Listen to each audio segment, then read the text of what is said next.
Patna high court में job दिलाने के नाम पे फ्रॉड किया जा रहा था। जो कैंडिडेट था उससे मिनिमम 8 लाख से 10 लाख रुपए लिए जाते। वादी को ये बताया जाता था कि उन लोगों की पटना हाई कोर्ट में प्यून की जॉब लगेगी, उसके लिए उनको 2 महीने की ट्रेनिंग देनी होगी और ट्रेनिंग के बाद से उनका प्लेसमेंट वगैरह हो जाएगा। पटना साइबर थाने की पुलिस ने एक ऐसे गिरोह को गिरफ्तार किया है जो पटना हाई कोर्ट और सचिवालय का फर्जी वेबसाइट बना के छात्रों के साथ ठगी किया करता था और इस पूरे मामले को लेके 2 लोगों की गिरफ्तारी हुई है। इनके पास से पटना हाई कोर्ट का आई कार्ड का फीता, साथ ही कई लैपटॉप बरामद किया गया है। इस पूरे घटनाक्रम की बात कर ली जाए तो पटना साइबर थाने में 2 एफआईआर दर्ज किया गया था और इन दोनों एफआईआर में 2-3 लोगों की गिरफ्तारी हुई है। इस पूरे मामले को लेके थानाध्यक्ष सह एसडीपीओ राघवेंद्र मणि त्रिपाठी ने मीडिया से बात करते हुए कहा कि इन्हें शिकायत मिली थी कि फर्जी वेबसाइट के माध्यम से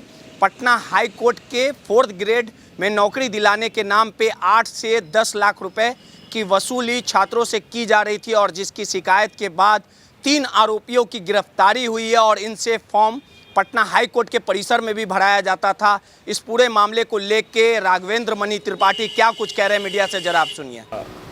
सबसे पहले साइबर थाना में 19/25 एक एफआईआर दर्ज की गई, जिसको रजिस्ट्रार पटना हाई कोर्ट ने दर्ज किया।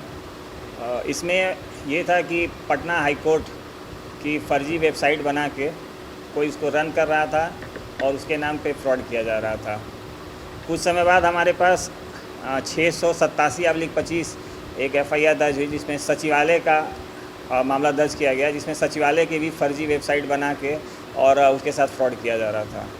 इसके बाद से हमारे पास एक और केस दर्ज हुआ 959/25, जिसमें खुद वादी आए हमारे पास और उन लोगों ने बताया कि किस तरीके से उनको पटना हाई कोर्ट में जॉब दिलाने के नाम पे फ्रॉड किया जा रहा था। तो इसमें ओवरऑल ये होता था कि वादी को ये बताया जाता था कि उन लोगों की पटना हाई कोर्ट में प्यून की जॉब लगेगी, उसके लिए उनको 2 महीने की ट्रेनिंग देनी होगी और ट्रेनिंग के बाद से उनका प्लेसमेंट वगैरह हो जाएगा।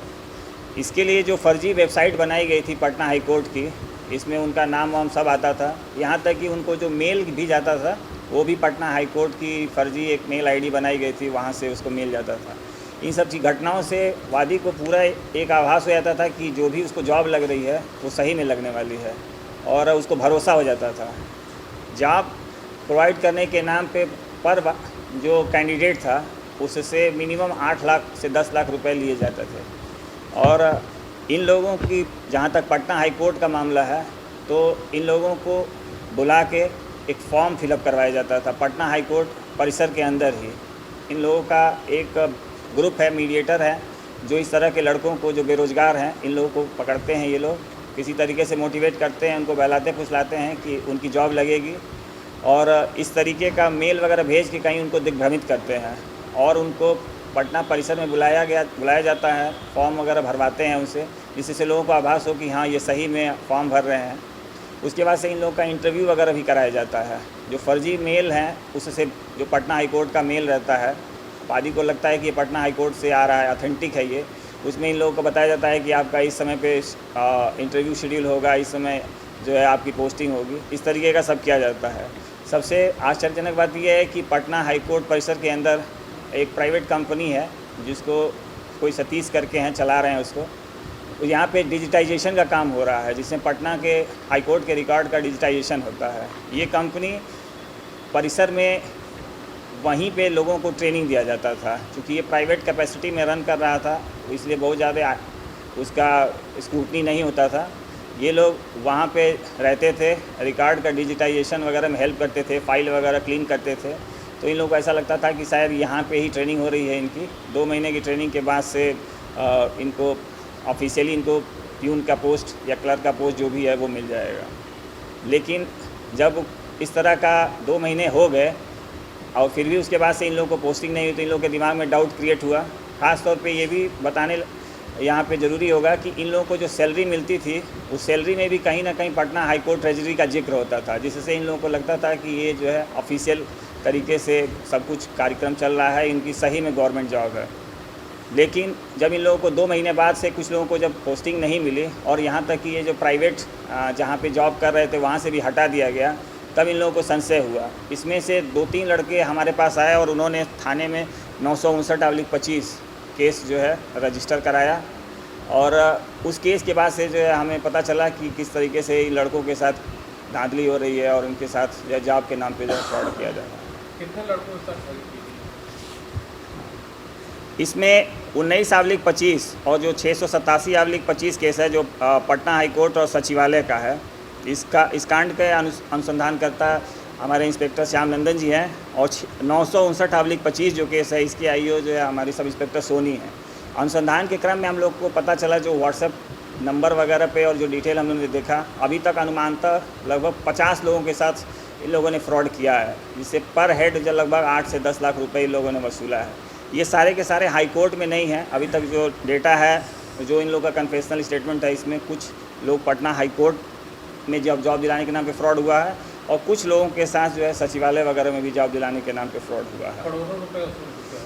हाँ, ऐसा कहा जा सकता है, क्योंकि बहुत सारा पेमेंट जो हुआ है वो ऑनलाइन मोड में, ऑनलाइन मोड के अलावा ऑफलाइन मोड में भी हुआ है, इसलिए अभी बताना तो पूरा एग्जैक्ट कहना जो है उचित नहीं होगा। अब ये तो अनुसंधान के क्रम में पता चलेगा, लेकिन जैसा जो हमारे पास जो डेटा है, मतलब लगभग अभी 50 लोगों के साथ 8 लाख पर हेड के हिसाब से लगभग इनके साथ जो ठगी की गई है।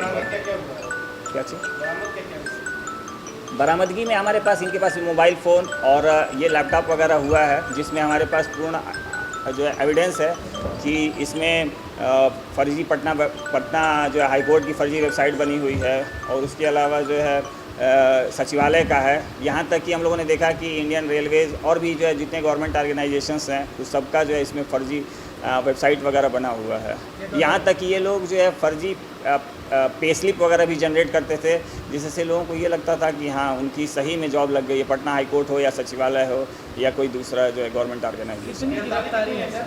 हाँ, अभी जब कांड का अनुसंधान हुआ, जब स्टार्ट हुआ तो 19/25 वाले केस में, तो उसमें सबसे पहले हम लोगों ने एक गिरफ्तारी की थी। ये गिरफ्तारी लगभग 10-15 दिन पहले हुई।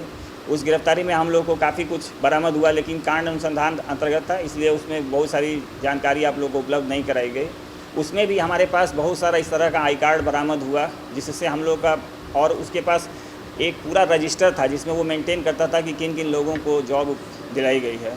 तो वहाँ से हमारा शक यकीन बदल गया कि हाँ इसमें बहुत बड़ा गैंग है जो इन्वॉल्व है साइबर फ्रॉड करने में। उसी ने हमें काफ़ी कुछ क्लू भी दिया कि कौन कौन लोग पॉसिबली इन्वॉल्व हो सकते हैं। फिर धीरे धीरे कालांतर में जैसे दूसरे FIR हुए और हम लोग अनुसंधान बढ़ा, तो उसमें 2 और लोगों को जो है गिरफ्तार किया गया है। तो कुल मिला के अभी तक 3 गिरफ्तारी हुई है इस केस में। वो जो आपने 19/25 में अरेस्ट किया उसका क्या नाम? जो स्टार्टिंग में राम बाबू नाम था उसका। एक मिनट चलो, राम बाबू कहाँ का? ये डिटेल हम आपको सब एक अलग से जो है FIR में जो है उपलब्ध करा देंगे। उसके बाद आपने 2 लोगों को और पकड़ा, और 2 लोगों को और इसकी पकड़ा। जानकारी अभी दे दो। हाँ हाँ, ये दोनों कौन? ये दोनों में से एक है अविनाश है, एक अविनाश है जो कि MCA किया हुआ है, प्रॉपर 12 साल से जॉब कर रहा है। इसको तो उसका भी इन्वॉल्वमेंट है क्या?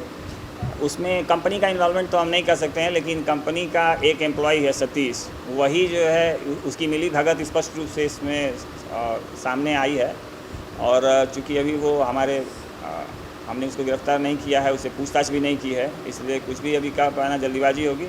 लेकिन जो वादी हैं और अन्य जो साक्ष्य हमारे सामने हैं वो कहीं ना कहीं इस दिशा में इंगित कर रहे हैं कि उसका इस घटना में इन्वॉल्वमेंट है। अविनाश किस चीज़ की डेवलपमेंट चला है? सॉफ्टवेयर की कंपनी चलाता है, सॉफ्टवेयर। हाँ, ये सारा वेबसाइट डेवलपमेंट वगैरह जो है अविनाश ही करता है। यहाँ तक कि APK फाइल और जो भी चीज़ें चाहिए वो सब कुछ जो है बैकएंड पे डेटाबेस बनाना हो या किसी एम्प्लॉय को लॉगिन कराना हो, ये सारा काम अविनाश करता था बैकएंड का। नहीं, इस घटना को जो है ओवरऑल तरीके से देखें तो इसके मतलब 2 पहलू हैं। एक तो कुछ ग्रुप है जो कि लड़कों को झांसा देता है जॉब के नाम पे कि जॉब दिलाएंगे, और दूसरा ग्रुप वो है जो कि टेक्निकल सपोर्ट देता है, जैसे जो हम बताएं कि वेबसाइट बनाना, फर्जी वेबसाइट बनाना, उसके अलावा जो है ईमेल वगैरह गिराना, ताकि उनको लगे कि पटना हाई कोर्ट से ही ऑफिशियल मेल आ रहा है, ताकि उनको एक कॉन्फिडेंस आता है कि हाँ अब हमको हमारी जॉब अब श्योर हो गई है तब जाके वो पैसा देते हैं। और इस तरीके से ये एक आदमी का खेल नहीं है, मतलब टेक्निकल सपोर्ट देने वाला अलग है, लड़कों को जो है झांसा देने वाला एक ग्रुप अलग है, और इन दोनों लोगों को मॉनिटर कर रहे हैं कोई, वो ग्रुप अलग है। ये सरगना कौन है सर इसको? हाँ, इस ग्रेव का सरगना तो नहीं कर सकते, लेकिन ये है कि ये ऐसा लग रहा है कि मिलजुल के ये लोग काम कर रहे हैं, जिसमें पूरा टेक्निकल सपोर्ट जो हम लोग देख रहे थे ये अविनाश उपलब्ध करा रहा था। इसके अलावा लड़कों को, जो बेरोजगार लड़के हैं, उनको इस तरह का झांसा में देने के लिए 2-3 लोग और हैं जिनके नाम हमारे सामने आ रहे हैं, उनकी अभी गिरफ्तारी नहीं हुई है। ये लोग अभी अरेस्ट नहीं हुए हैं। और बाकी कम जो FIR हुआ है सर, उसमें 4-5 लोगों को नामजद भी किया है, बाकी करण है, गोविंद है, लेकिन 959 में जो नाम बताए गए हैं, जो आए हैं, उसमें थोड़ा ये मान लेना कि वही उन लोगों का जो है वास्तविक नाम है, ये जो है उचित नहीं है, क्योंकि वो सब जो भी इसमें से फ्रॉडस्टर्स हैं वो अपना नाम सही नहीं बताए हैं। वो नाम जो है अपने मन से मनगढ़ंत नाम रखा गया है। सचिवालय और रेलवे में किस पद पे नौकरी लगाने के नाम? सचिवालय में सचिवालय सब जगह पे वो जो है ग्रेड 3 ग्रेड 4 की ही नौकरी लगी है, किसी में क्लर्क की, किसी में प्यून की, इसी तरीके से ये लोगों ने रखा है।